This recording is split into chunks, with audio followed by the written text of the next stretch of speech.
Good evening, ladies and gentlemen. My name is Dave Gorman, and welcome to Modern Life is Good-ish. I called it that because, by and large, that's what I think. It's not perfect, but it is good-ish. And I've collected together a whole load of examples of what's good-ish about modern life, put them all on my laptop. I've got a remote control right here, and I hope, by the end of the show, to talk you round to my point of view. And, sorry, I stumbled there because I'm slightly distracted. Can we start this way? It's, no offence, but you're right in my eye line. And you're wearing blue jeans. Hello, blue jeans. High five, trouser twin. Trouser twin, I like it, yeah. Blue jeans here and here. And here, three of us. Hello, nice to look at that. What a coincidence. This is amazing, isn't it? Look at that. Three of us out in the same room wearing blue jeans. And nobody else seems remotely bothered. I'm sorry, if this isn't amazing, why is this a headline, ladies and gentlemen? Casually cultured Sharon Osbourne and Amy Osbourne wear matching blue jeans to visit art gallery. This is a newsworthy coincidence. According to the Mail Online, if they think it's amazing, I think we should too. How on earth did that become a news story? People wearing matching blue jeans? That's not news, is it? They do this all the time, the Mail Online. I love it. They have a matching outfit story with alarming regularity. This is one of my favourites. Look at this. This is amazing. Rosie in her robe. Transformers actress and boyfriend Jason Statham sport matching dressing gowns. Yeah, there they are. They're in a hotel. They're in a hotel where dressing gowns are provided. What would be weird is if one of them was wearing a different dressing gown, suggesting they'd brought their own and didn't really know how hotels worked. They do this all the time. It's amazing. Look at this one. I don't even know who these people are. It doesn't matter. This one's really exciting. Matching my love. Pete Wentz and Megan Camper step out in identical outfits. Not just matching, identical. Yeah? Let's have a look at their outfits bit by bit and see quite how matching they are. There's one of them. That's the footwear. It looks like a pair of boots to me. And, well, it's sort of trainers, sneakers, I would have said. It's only the footwear, isn't it? It doesn't really matter. It's only the footwear. It's not really that important, is it? That's the full outfit, really, for her. And...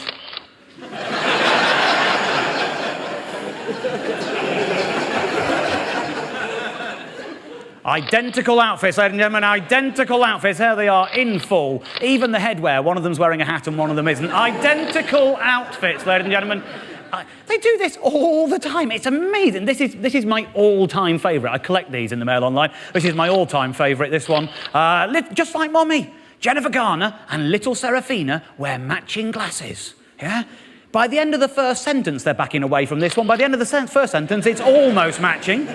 They can't even maintain the pretense for a whole sentence, ladies and gentlemen. From matching to almost matching. Let's have a look to see how matching they really are. Well, you can't really see there because Jennifer Garner's sort of sideways on, but there are other photos in the story. Sort of you get to see Jennifer's glasses properly there, and there's Serafina. Let's just check. Matching glasses. Well, yes, in the sense that they're both pairs of glasses, yeah. I think I know what's going on here. I might be wrong. But if you think about it, forget that you know who Jennifer Garner is. Forget that you're used to seeing these sort of things on websites. Forget all of that and just imagine it's you. Putting that photo on your website for other people to look at, that's really, really bloody creepy, isn't it? Looking at that photo and enjoying a stranger, that's a bit creepy, I think. That headline, that is there, I think, to make us all feel okay about it. That headline is basically sort of going, well, we weren't going to take a photo, but when we saw how coordinated their eyewear was, we just couldn't resist. I mean, in many ways, they've only got themselves to blame, haven't they? They put those glasses on their own faces. That's what they're doing, isn't it? Making it sound like it's news. They're making it a bit newsy because that justifies it being on their website. And it's not news, it's nonsense. One of the other ways they make it seem like the news, they'll decide that something is the most. It could be the richest, the fastest, the shortest, the tallest, anything, the most extreme, and then it sounds like news. Here's an example. Ahead by a whisker.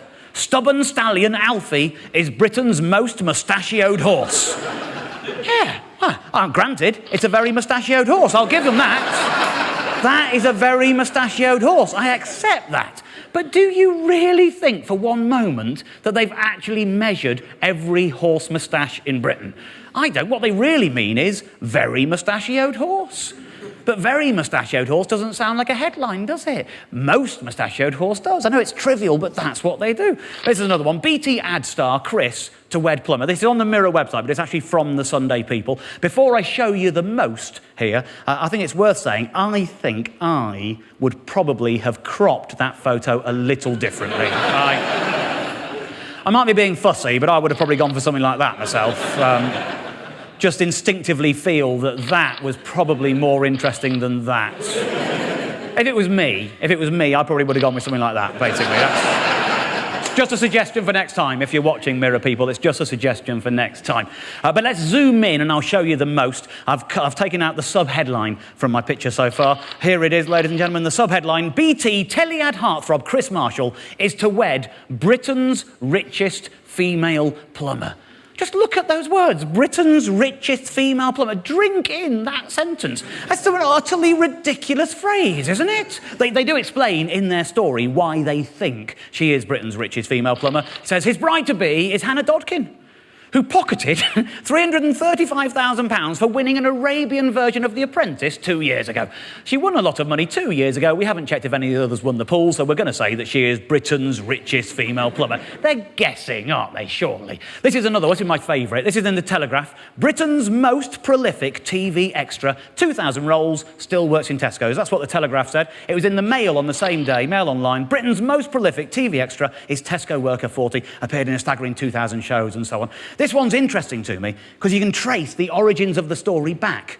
It goes back to a local paper the day before. It was in the West Midlands paper called the Express and Star, and it's a good story for them because he's local to them and it's a local paper. And he's not, in their version of the story, the most prolific extra in Britain, because I don't think he is the most prolific extra in Britain. In their version, it's just a nice story about a local guy who's done well. He works in a local supermarket. They get to show nice photos on their website of him in costume, on set, and so on. It's a nice story for them, and that's the real clue as to why it's in the paper. He's written a book. Now, local man writes book about weird showbiz life is a nice story for the local papers. But it doesn't really work for the nationals to say, man you've never heard of from Birmingham has written book, so they've got to do something else with it. And I think they've read those stories and gone, how many? Has anyone done more? Don't know, that'll do, we'll put that in. And they've just made it up. And I can really prove to you that he's not Britain's most prolific extra, because, ladies and gentlemen, John Walker is here tonight. Oh, yeah. And you didn't notice, which just goes to show you how good he is at being an extra, ladies and gentlemen.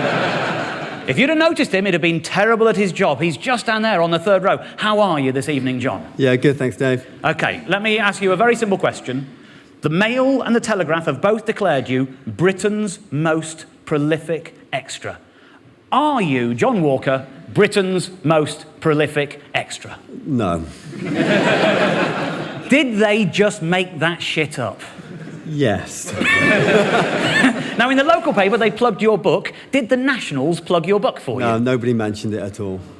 Would you rather have had a book plug than be declared a weird title that you're not? Yes, please. OK, everyone who reads the Telegraph and the Mail, if you're watching this, you now are literally obliged to buy his book. And that's at least 12 copies I've just sold for you. Thank you very much. Ladies and gentlemen, John Walker, thank you very much indeed. Lovely, look at that. You can make things up.